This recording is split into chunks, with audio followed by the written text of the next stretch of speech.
Hi guys and girls, I'm Obsidian Ant and welcome to Exploring Elite Dangerous episode 36. I'm out here on the opposite side of the galactic core at last, well over 36,000 light years from home.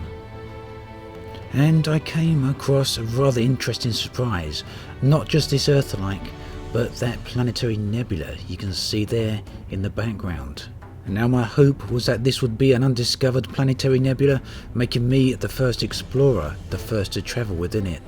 But it was still some distance away yet, and this entire region seemed to be full of some very valuable planets, many water worlds here and a few Earth-likes too, so I was committed to exploring as much of this particular region as I could before moving on to have a look at the nebula there.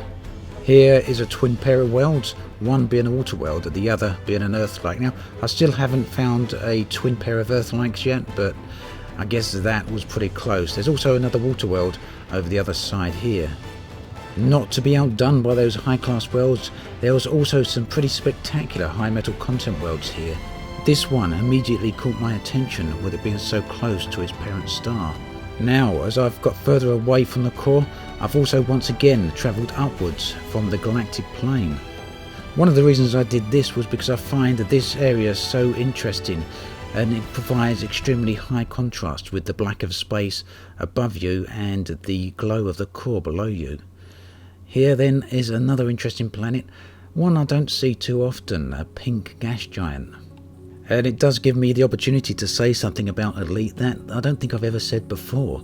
The colour contrasts here are particularly garish, aren't they?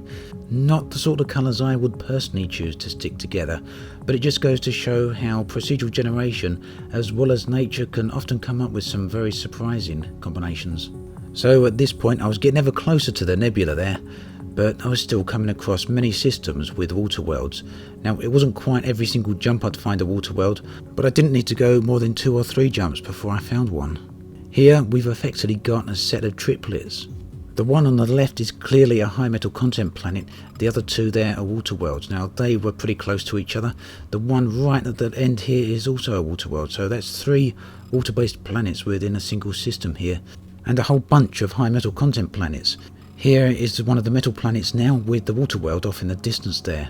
So these worlds are fairly close together, and you'd certainly be able to see the other planet if you were standing down there on the surface. This was another high metal content planet I thought worth showing due to its orange impact craters. I have no idea how many planetary nebulas there actually are in the game. I'd imagine there are quite a lot.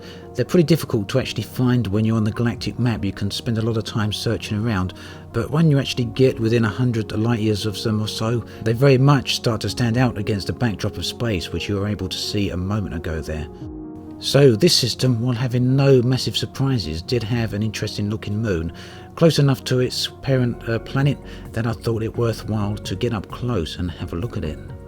Scanning distances also seem to have been improved in the new patch 1.4, more or less doubled in most cases. Earth-likes and worlds like that used to get up to about 50 light seconds away before you could do the detailed surface scan, but now you can do them at around about 100 or so.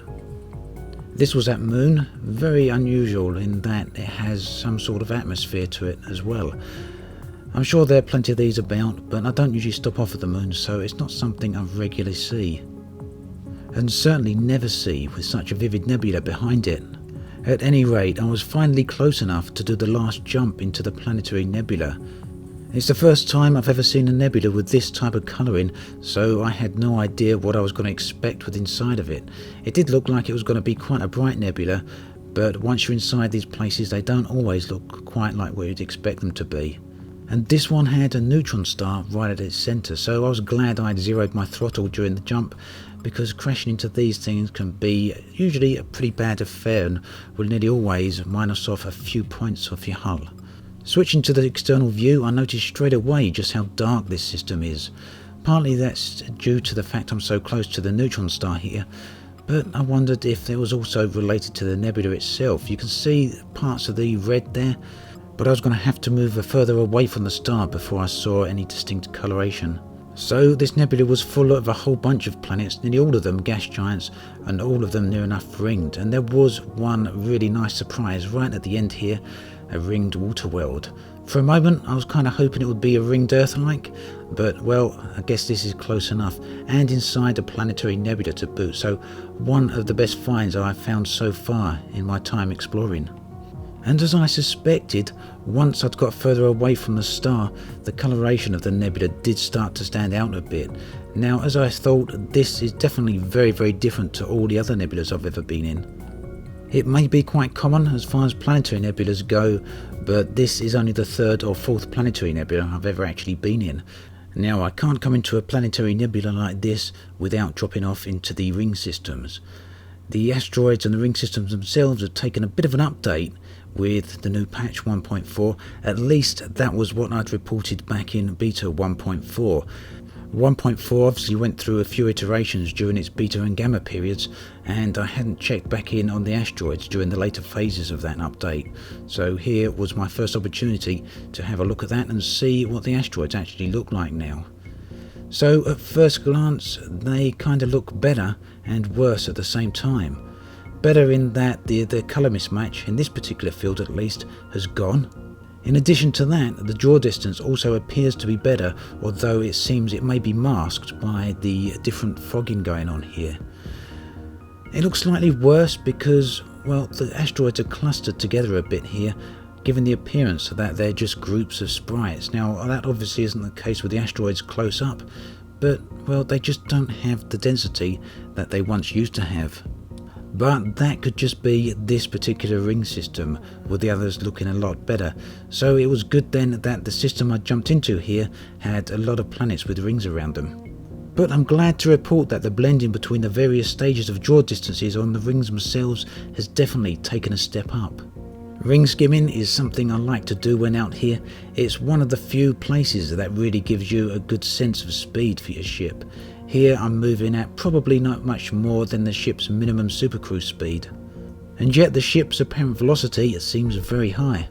The ringed water world then was right at the far edges of this particular system, making it a few thousand light seconds to travel.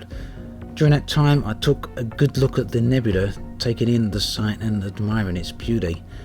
I've got to admit, when I did finally get to the ringed world here, I was surprised to see just how the rings were laid out. Now, the planetary information informs me that this world has just got a singular ring, but it seemed to me that that may be wrong. It looked very much like this world had three distinct rings with huge massive gaps between them, and that it would indeed be possible to fly between them. But upon trying that, I found out it was indeed one solid ring, and that the reason the gap here was so transparent is because the density of the rocks within it are just so low. I've no idea if this was actually some sort of graphical glitch. Clearly there are a lot of asteroids right near me, but they're in a distance, there doesn't seem to be any at all. At any rate, I soon moved on to one of the solid rings where things looked quite a bit different. One thing I do find is that planetary rings give the planets themselves a very different sense of scale. Generally speaking, when in space, it's very hard to judge both size and distance, particularly when it comes to looking at planets and things like that. You don't really know how far away they are just by looking at them, which in turn makes it very hard to work out how big they are. Now, when you're in a ring system, that actually changes somewhat, because you've now got an environment to judge the scale and distance to the planet. And this is particularly great in virtual reality because the ring systems themselves act like gigantic horizons floating in space. And this serves to give you a point of reference. Even here on the video you can see that that big blue orb is actually quite some distance away. Without the asteroids here, you'd probably be hard pressed to actually tell me whether the planet's small or whether it's actually far away. And finally, here's a look at the parent planetary body that the ringed water world was actually orbiting. This is a ringed lava world or ringed high metallic content planet, and it's a very interesting world to look at. This world has got a very thin atmosphere, so we're not going to be able to land on there. But there are plenty of worlds around that look exactly like this that have no atmosphere at all. And seeing one of these with a ring system like this is going to be a really spectacular sight. In fact, this entire planetary nebula has been one of my best finds so far. Really awesome stuff. As always, thanks for watching, and I'll catch you guys and girls next time. After many months of working my way to Sagittarius A, I have now passed right through there and am working my way toward the opposite side of the galactic core. I am now approaching 30,000 light years from Earth and have made a fair few interesting discoveries along the way. A few hundred light years out from Sagittarius A, I come across this beautiful icy rock planet. And after this, I travelled for around about 1,000 light years without coming across anything of particular interest, until I discovered this nebula.